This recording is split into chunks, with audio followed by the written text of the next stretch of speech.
En 1677, Baruch Spinoza écrivit quelque chose qui aurait dû ébranler complètement les fondements du judaïsme et du christianisme.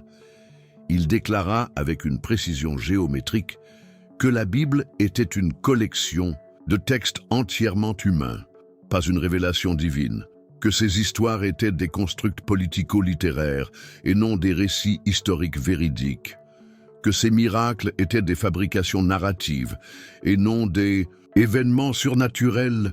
4 siècles plus tard, l'archéologie moderne confirme chacune de ces analyses avec une précision scientifique absolument dévastatrice.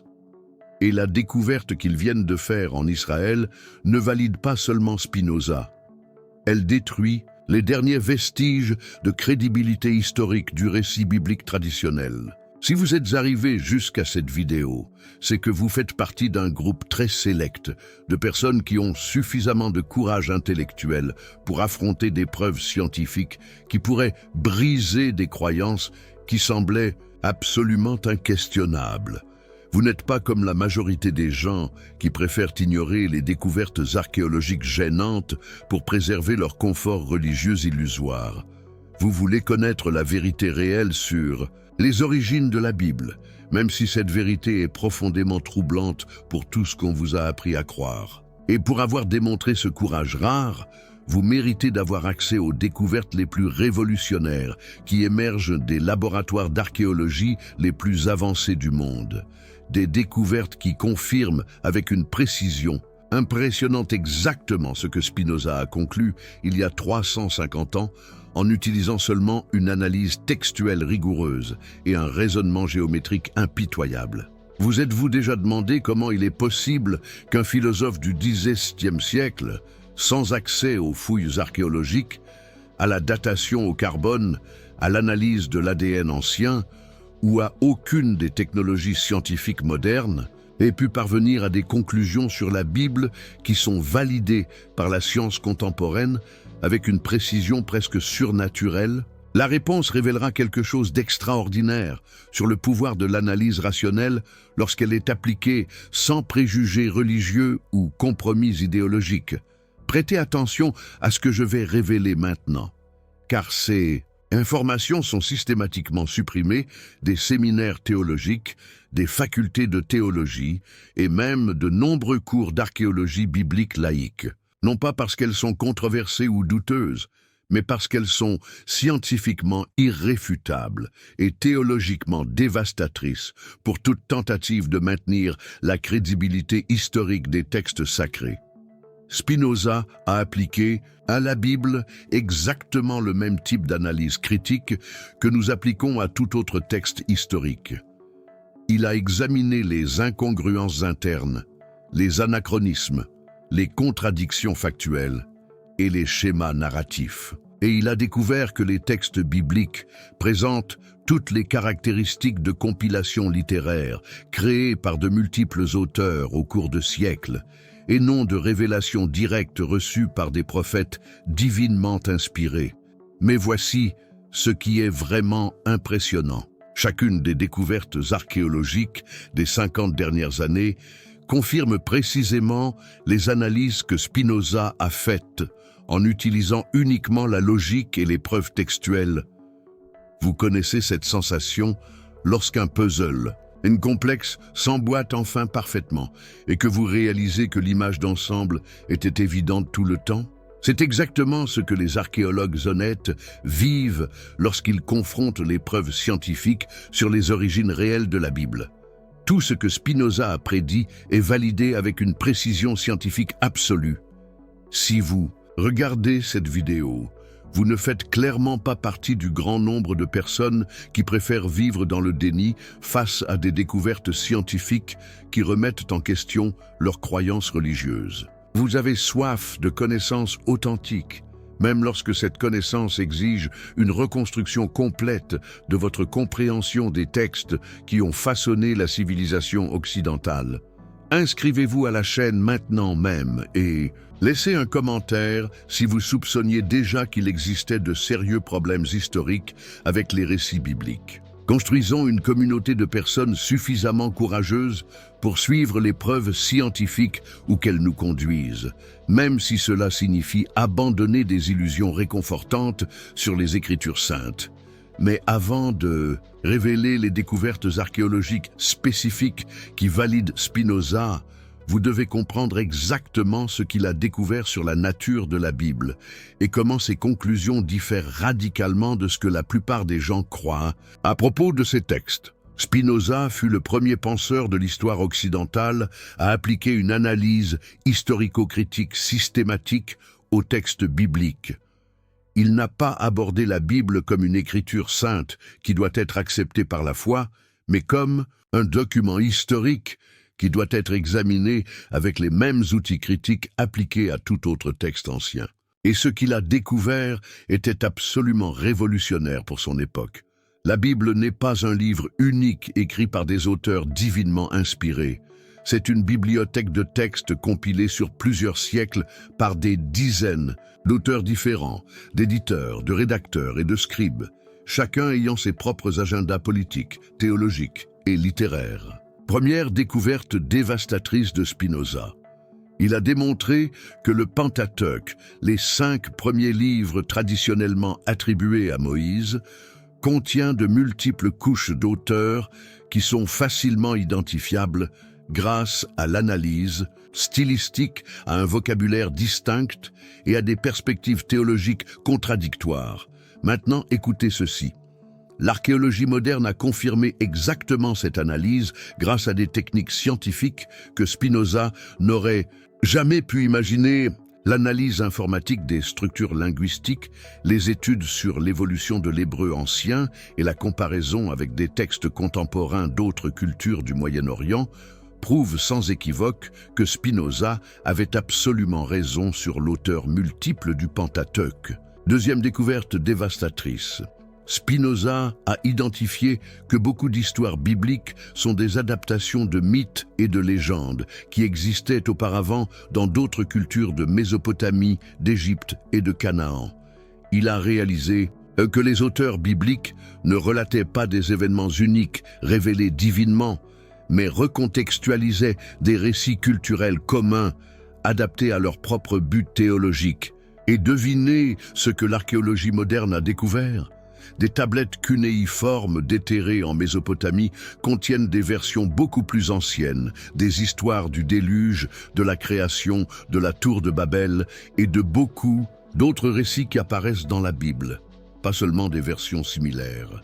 Des versions qui sont clairement les sources originales à partir desquelles les histoires bibliques ont été adaptées. Troisième découverte dévastatrice. Spinoza a conclu que de nombreux événements historiques décrits dans la Bible ne se sont jamais produits tels qu'ils sont relatés, ou dans certains cas, ne se sont jamais produits du tout. Il a basé cette conclusion sur des anachronismes évidents, des impossibilités logistiques et des incohérences avec ce que l'on savait de l'histoire antique. Voici où la validation archéologique devient absolument écrasante. Des décennies de fouilles intensives en Israël, en Palestine, en Égypte et dans toute la région du Moyen-Orient ont complètement échoué à trouver des preuves des événements les plus importants décrits dans la Bible. Il n'existe aucune preuve archéologique de l'exode de 600 000 Israélites d'Égypte. Aucune. Zéro. Malgré des décennies de fouilles par des archéologues qui désiraient désespérément trouver une confirmation, aucun artefact, aucun vestige, aucune preuve n'a été découvert qu'une migration de cette ampleur se soit jamais produite. Il n'existe aucune preuve archéologique de la conquête violente de Canaan décrite dans le livre de Josué. Les villes qui auraient été détruites par les Israélites n'existaient pas à l'époque alléguée, ou montrent des signes de destruction dus à des causes complètement différentes, à des époques différentes. Il n'existe aucune preuve archéologique du vaste royaume unifié de David et Salomon, décrit dans les livres de Samuel et des rois. Jérusalem au Xe siècle avant J.C. était un petit village insignifiant et non la capitale d'un empire s'étendant de l'Égypte à l'Euphrate. Vous commencez à percevoir le schéma. Chaque découverte archéologique majeure des 50 dernières années confirme exactement ce que Spinoza a conclu. Les récits bibliques sont des constructions littéraires et théologiques, et non des récits historiques véridiques. Mais voici ce qui est encore plus impressionnant. Spinoza n'a pas seulement prédit que l'archéologie infirmerait les histoires bibliques. Il a anticipé exactement comment ces histoires ont été construites et pourquoi. Quatrième découverte dévastatrice. Spinoza a identifié que plusieurs récits bibliques ont été créés pendant ou après l'exil babylonien pour donner aux Juifs une identité nationale héroïque et justifier leurs revendications territoriales en Canaan. Il a compris que ces histoires servaient des buts politiques et psychologiques spécifiques et n'étaient pas des souvenirs historiques préservés. L'archéologie moderne confirme précisément cette analyse. Les preuves indiquent que la plupart des textes bibliques tels que nous les connaissons ont été compilés au Vième et au XXe siècle avant JBC, exactement la période que Spinoza a identifiée comme cruciale pour la formation de l'identité juive post-exilique. Cinquième découverte dévastatrice. Spinoza a conclu que le monothéisme israélite n'était pas une révélation originale unique, mais une évolution progressive à partir de traditions polythéistes et hénothéistes que l'on peut retracer dans des textes bibliques antérieurs. Encore une fois, l'archéologie confirme exactement cette progression. Des inscriptions et des artefacts découverts sur d'anciens sites israélites montrent clairement que les premiers Israélites adoraient de multiples divinités, y compris Asherah, comme épouse de Yahweh. Le monothéisme strict a été un développement tardif et non une caractéristique originale de la religion israélite, mais voici où les découvertes archéologiques les plus récentes deviennent absolument dévastatrice pour toute tentative de maintenir la crédibilité historique de la Bible. En 2023, des archéologues travaillant à Tel Aviv ont fait une découverte qui a validé de manière spectaculaire l'une des analyses les plus controversées de Spinoza sur la nature de l'écriture biblique. Ils ont déterré une bibliothèque de textes cunéiformes datant de la période de l'exil babylonien et contenant des ébauches préliminaires, des notes d'édition et de multiples versions d'histoire qui ont ensuite figuré dans la Bible hébraïque. Comprenez-vous l'ampleur de cette découverte? Pour la première fois de l'histoire, nous avons des preuves archéologiques directes du processus de composition et d'édition des textes bibliques. Et cette preuve confirme précisément ce que Spinoza a conclu. La Bible est une œuvre de littérature humaine soigneusement construite, et non une révélation divine spontanée. Les textes montrent clairement que de multiples scribes ont travaillé sur différentes versions des mêmes histoires, expérimentant avec des variations narratives, débattant de détails théologiques et adaptant des éléments de sources plus anciennes pour créer les versions que nous connaissons aujourd'hui. C'est littéralement comme découvrir les brouillons et les notes d'un romancier moderne, montrant comment il a développé ses personnages, construit ses intrigues et affiné sa narration à travers de multiples révisions. Mais il y a une découverte encore plus choquante. Dans cette bibliothèque de textes, des correspondances entre les scribes discutant explicitement de la manière d'adapter des histoires mésopotamiennes pour créer un récit national convaincant pour les Juifs exilés. Ils créaient consciemment de la fiction littéraire pour servir des objectifs politiques et religieux spécifiques. En d'autres termes, les auteurs mêmes de la Bible savaient qu'ils créaient de la littérature et non qu'ils documentaient l'histoire. Exactement ce que Spinoza a conclu 300 ans avant cette découverte archéologique.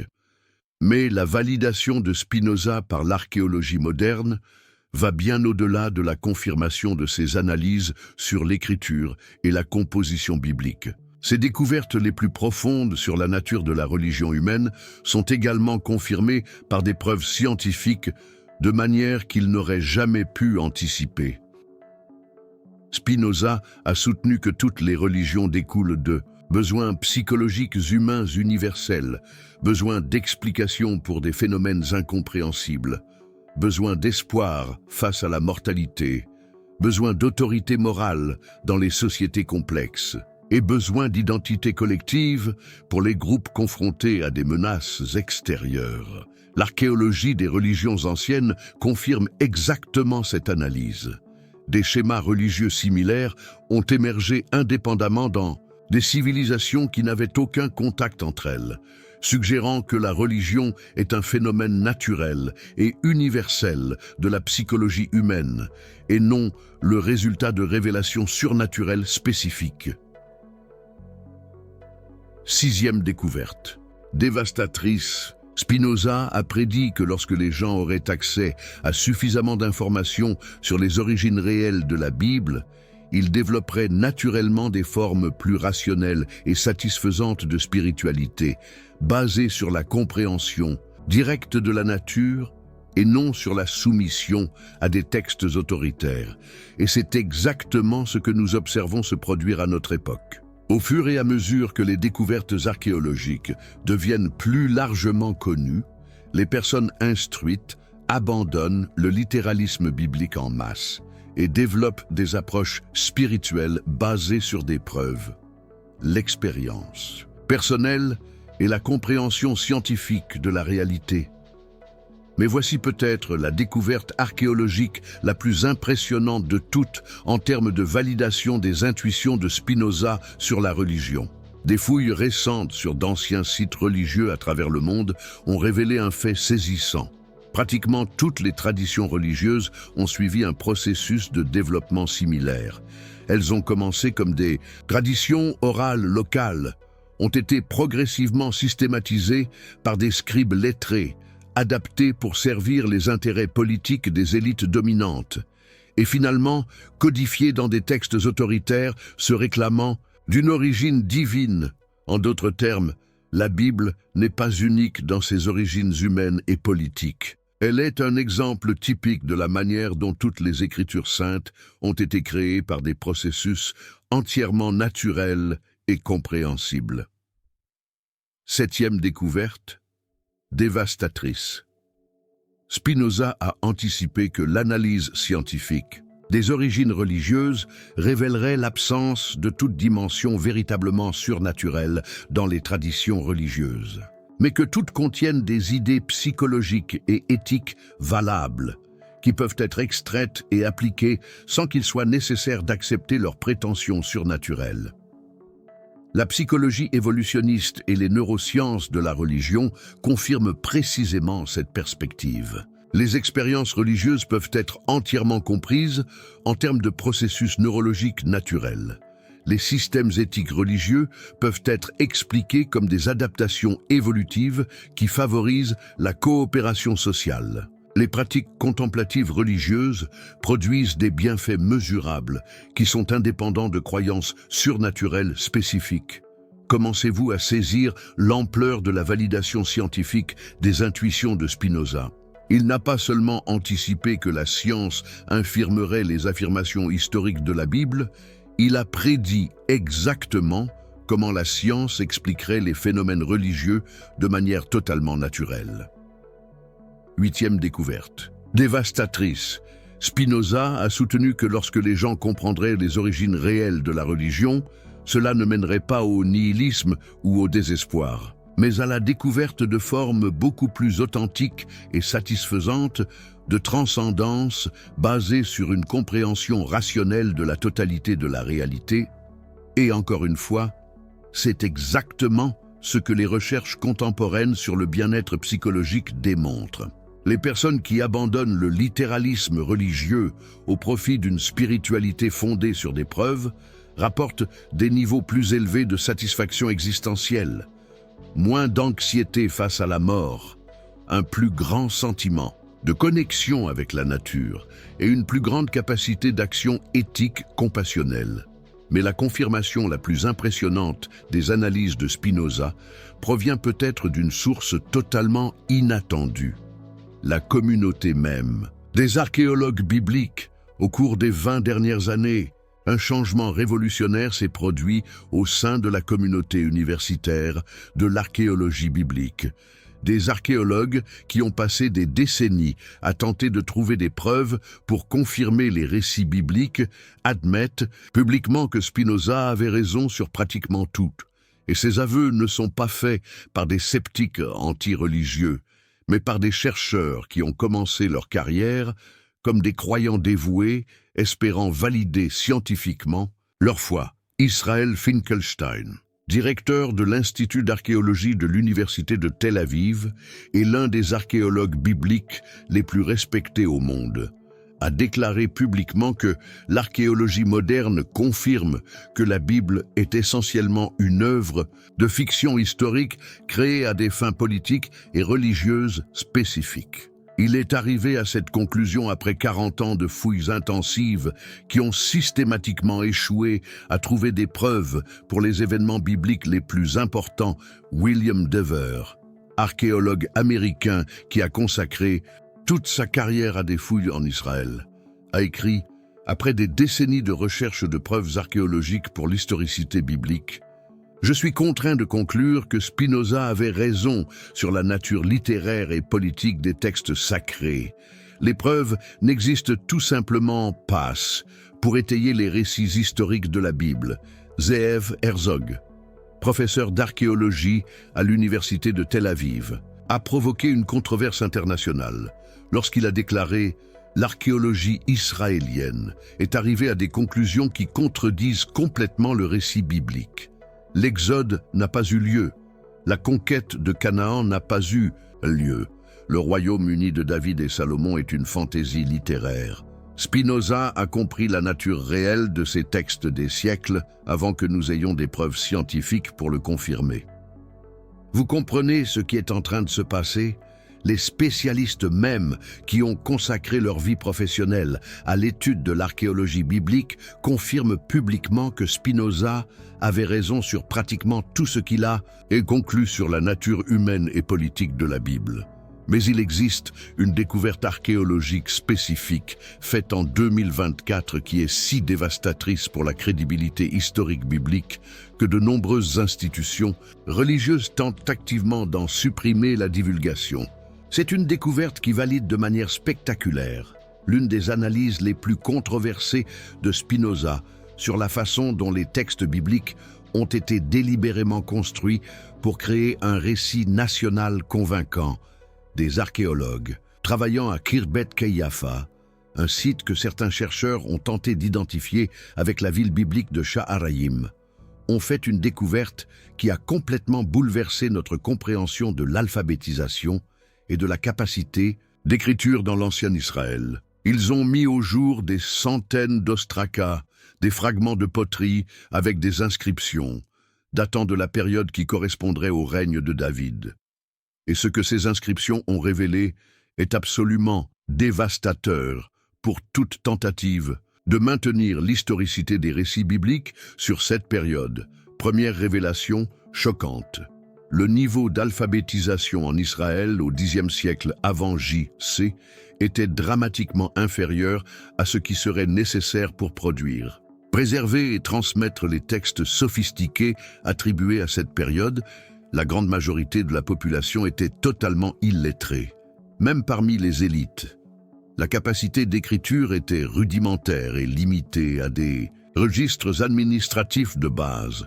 Cela signifie que l'idée que des textes historiques détaillés et théologiquement sophistiqués aient été composés et préservés pendant les prétendus règnes de David et Salomon est historiquement impossible. Exactement ce que Spinoza a conclu sur la base de l'analyse de la complexité littéraire des textes bibliques. Deuxième révélation, choquante. Les inscriptions montrent que le système d'écriture hébraïque pendant cette période était à des stades très primitifs de développement. L'orthographe était incohérente, le vocabulaire était limité et la capacité d'exprimer des concepts abstraits ou des récits complexes était pratiquement inexistante. Comparez cela à la sophistication littéraire des textes bibliques qui seraient datés de cette période. La divergence est si flagrante qu'il devient évident que ces textes ont été composés beaucoup plus tard, exactement comme Spinoza l'a soutenu. Troisième révélation choc. L'analyse linguistique informatique des inscriptions de Khirbet. Kayafa révèle que l'hébreu de cette période était significativement différent de l'hébreu utilisé dans les textes bibliques. Le vocabulaire, la structure grammaticale et les schémas syntaxiques montrent qu'il existe un écart de plusieurs siècles entre la langue des inscriptions archéologiques et la langue des textes bibliques. Autrement dit, les textes bibliques, qui auraient été écrits pendant les règnes de David, et Salomon utilise une forme d'hébreu qui n'existait pas avant des siècles. Il est littéralement impossible qu'ils aient été composés à la période qu'ils prétendent décrire. Mais peut-être la découverte la plus dévastatrice de Khirbet Kayafa concerne-t-elle la nature de la religion pratiquée dans l'ancien Israël pendant cette période cruciale. Quatrième révélation choc. Les artefacts religieux découverts sur le site montrent clairement que les habitants pratiquaient le polythéisme et non le monothéisme. Ils adoraient de multiples divinités, y compris des déesses de la fertilité, des dieux de la guerre et des divinités ancestrales. Il n'existe aucune preuve du monothéisme rigoureux décrit dans les textes bibliques. Cela confirme exactement l'analyse de Spinoza selon laquelle le monothéisme israélite fut un développement tardif et non une caractéristique originelle de la religion israélite. Les textes bibliques projettent rétroactivement des croyances postérieures à des périodes antérieures où elles n'existaient pas. Cinquième révélation choc. L'analyse stratigraphique du site montre que Khirbet Kayafa a été abandonné subitement à la fin du Xe siècle avant JC et est resté inhabité pendant des siècles. Cela contredit complètement les récits bibliques sur un développement urbain continu et une prospérité croissante pendant les règnes supposés de David et Salomon. En réalité, les preuves archéologiques indiquent que la région a connu un déclin démographique et un appauvrissement pendant exactement la période où la Bible décrit une expansion impériale et une richesse sans précédent. Vous percevez le schéma dévastateur? Chaque découverte archéologique spécifique confirme que Spinoza avait absolument raison sur la nature anachronique et littéraire des récits bibliques. Mais il existe une découverte encore plus choquante qui a émergé des analyses d'ADN anciens réalisées sur des squelettes trouvés dans d'anciens cimetières israélites. Des études génétiques publiées en 2024 par des équipes internationales de paléogénéticiens ont révélé quelque chose qui contredit fondamentalement les récits bibliques sur les origines du peuple israélite. L'analyse de l'ADN, extrait de centaines de squelettes datant des périodes du bronze récent et du fer initial, montre qu'il n'y a pas eu de migration démographique significative ou de remplacement démographique dans la région de Canaan pendant les périodes alléguées dans la Bible. En d'autres termes, il n'existe aucune preuve génétique d'une conquête israélite de Canaan ou de l'arrivée d'un groupe distinct de personnes venues d'Égypte. La population qui vivait dans la région à l'époque biblique était génétiquement continue avec les populations antérieures. Les Israélites n'étaient pas des conquérants étrangers. Ils étaient des Cananéens indigènes qui ont progressivement développé une identité culturelle distincte. Cela détruit complètement les récits bibliques sur la conquête divinement ordonnée, la terre promise et le peuple élu. Exactement comme Spinoza l'avait anticipé lorsqu'il analysait ces histoires comme des constructions idéologiques créées pour justifier des revendications territoriales.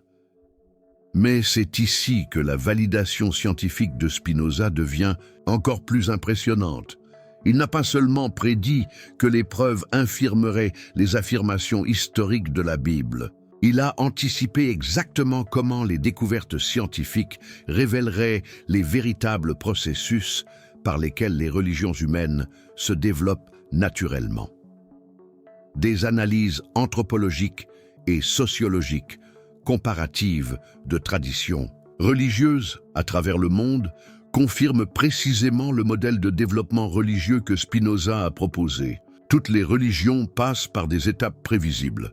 Traditions orales locales, systématisation par des spécialistes lettrés, adaptation aux besoins politiques, codification dans des textes autoritaires et revendication d'origine. Surnaturel, la Bible ne fait pas exception à ce processus. C'est un exemple typique de la manière dont les Écritures saintes sont créées par des processus sociaux totalement naturels et compréhensibles, mais peut-être la confirmation. La plus extraordinaire des intuitions de Spinoza provient-elle de la neuroscience de la religion. Des recherches en neuroimagerie montrent que les expériences religieuses de tout type, y compris les visions prophétiques, l'extase mystique et les sensations de présence divine, peuvent être expliquées complètement en termes d'activité neurale spécifique. Cela signifie qu'il n'y a rien de véritablement surnaturel dans les expériences qui ont inspiré les textes bibliques. Elles étaient des manifestations naturelles de processus neurologiques que n'importe qui peut expérimenter sous certaines conditions. Exactement ce que Spinoza a soutenu lorsqu'il a analysé les affirmations prophétiques comme des phénomènes psychologiques naturels. Des études avec des psychodéliques thérapeutiques confirment encore cette perspective. Des substances, comme la psilocybine et le LSD, produisent constamment des expériences qui sont phénoménologiquement identiques aux visions mystiques décrites par les prophètes bibliques. Des personnes n'ayant jamais eu de croyances religieuses rapportent des rencontres avec des entités qu'elles interprètent comme divines, des révélations qu'elles ressentent comme absolument vraies, et des sensations d'unité cosmique qui transforment complètement leur compréhension de la réalité. Cela suggère fortement que beaucoup des expériences qui ont inspiré les textes bibliques étaient le résultat d'altérations naturelles de la conscience, et non de communication surnaturelle d'entités divines. Encore une fois, exactement ce que Spinoza a conclu en utilisant uniquement l'analyse rationnelle. Mais il existe une découverte scientifique récente qui est peut-être la plus impressionnante de toutes en termes de validation des analyses de Spinoza sur la religion. Des chercheurs de l'université de Stanford ont publié une étude en 2024 qui a analysé les schémas de développement religieux dans plus de 200 sociétés humaines tout au long de l'histoire. Ils ont découvert qu'il existe une formule mathématique qui prédit avec une précision extraordinaire comment les traditions religieuses émergent, se développent et finissent par décliner en fonction de facteurs tels que la densité de population, la complexité sociale, la pression des groupes externes et l'accès à l'éducation. En d'autres termes, le développement religieux suit des lois naturelles prévisibles, il ne dépend pas d'intervention surnaturelle. C'est exactement ce que Spinoza a soutenu lorsqu'il a appliqué l'analyse scientifique aux phénomènes religieux. Plus impressionnant encore, lorsque les chercheurs ont appliqué cette formule géométrique au développement historique du judaïsme et du christianisme. Elle a prédit avec une précision remarquable les périodes de formation textuelle, les changements doctrinaux et les adaptations politiques que l'analyse historico-critique a identifiées dans les textes bibliques. La religion biblique s'est développée exactement comme on pouvait s'y attendre, pour toute tradition religieuse émergeant dans des sociétés aux caractéristiques sociologiques spécifiques. Il n'y a rien d'unique ou de surnaturel dans ses origines ou son développement. Maintenant, voici où cette validation scientifique massive de Spinoza devient véritablement transformatrice pour notre compréhension contemporaine de la spiritualité et du sens. Spinoza ne voyait pas la nature humaine de la religion comme quelque chose de négatif ou de dévalorisé. Il soutenait que lorsque nous comprenons comment les traditions religieuses fonctionnent réellement, comme des produits de la créativité et des besoins psychologiques humains, cela nous libère pour en extraire leurs enseignements précieux sans être limités par leurs revendications autoritaires.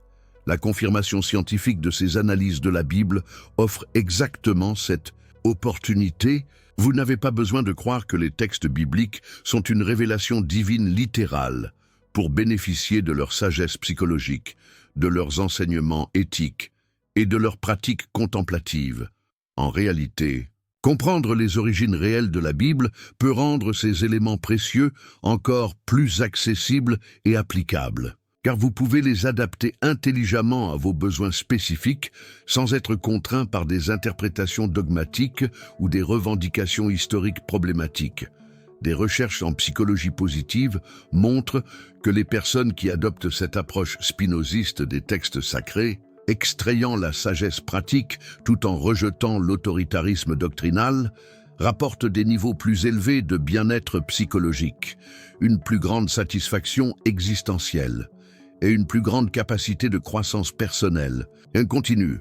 Spinoza a également anticipé que la compréhension scientifique des origines religieuses faciliterait le développement de formes beaucoup plus authentiques et efficaces de transcendance spirituelle. Des formes basées sur la compréhension directe de la nature de la réalité, au lieu de la soumission à des textes autoritaires. Et encore une fois, c'est exactement ce que nous observons émerger à notre époque. Des pratiques contemplatives, informées scientifiquement, une spiritualité basée sur des preuves et des philosophies de vie rationnelles offrent aux gens des expériences de transcendance qui sont simultanément plus satisfaisantes et plus fiables que les traditions basées sur une foi aveugle. La méditation séculaire basée sur les neurosciences et produit des bénéfices mesurables pour le bien-être mental. Les philosophies de vie basées sur la psychologie évolutionniste offrent une orientation éthique qui est simultanément naturaliste et inspirante. Les pratiques de connexion avec la nature, informées par l'écologie scientifique, facilitent des expériences d'unité cosmique profondément transformatrices. Vous réalisez ce que cela signifie? La destruction de la crédibilité historique de la Bible par l'archéologie moderne n'élimine pas les possibilités spirituelles. Elle ouvre la voie à des possibilités spirituelles beaucoup plus authentiques et efficaces. Mais voici peut-être l'implication la plus transformatrice de toute cette validation scientifique de Spinoza. Elle offre une base solide pour développer ce qu'il a appelé une religion rationnelle universelle, une forme de spiritualité qui peut unir les gens de toutes les cultures basée sur une compréhension partagée de la nature de la réalité, non sur la fidélité à des textes ou à des doctrines spécifiques. Lorsque vous comprenez que toutes les traditions religieuses ont émergé à travers des processus naturels similaires, vous pouvez apprécier la sagesse universelle qu'elles contiennent toutes sans être divisées par leurs différences superficielles ou leurs revendications exclusives. Lorsque vous comprenez que les expériences spirituelles sont des manifestations naturelles de capacités humaines universelles, vous pouvez cultiver la transcendance directement sans dépendre d'intermédiaires ou d'autorités externes. Lorsque vous comprenez que les enseignements éthiques peuvent être dérivés rationnellement de la compréhension de la nature humaine et des besoins d'épanouissement collectif, vous pouvez vivre moralement sans avoir besoin de commandements divins arbitraires. C'est la vision extraordinaire que Spinoza a offerte il y a 4 siècles et qui est magnifiquement validée par la science contemporaine. Une spiritualité basée sur la connaissance au lieu de l'ignorance, sur la liberté au lieu de la soumission, sur l'unité au lieu de la division. Si vous êtes prêt à explorer cette forme de spiritualité rationnelle que Spinoza a anticipée et que la science moderne confirme, abonnez-vous à la chaîne et activez les notifications. Nous allons enquêter ensemble sur la façon d'appliquer ces découvertes révolutionnaires pour développer une vie de sens authentique et de transcendance réelle. Et laissez dans les commentaires quelle découverte archéologique que j'ai révélée a le plus impacté votre compréhension des origines réelles de la Bible.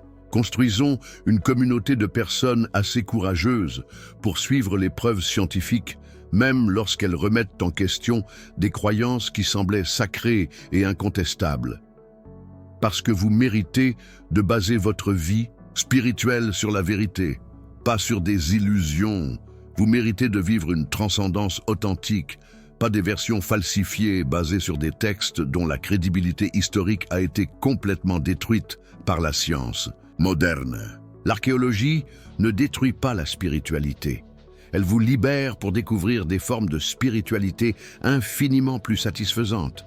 rationnelle et transformatrice que tout ce qui est basé sur la soumission à des autorités. Textuel contestable, Spinoza avait raison sur tout. Et maintenant, vous savez exactement pourquoi.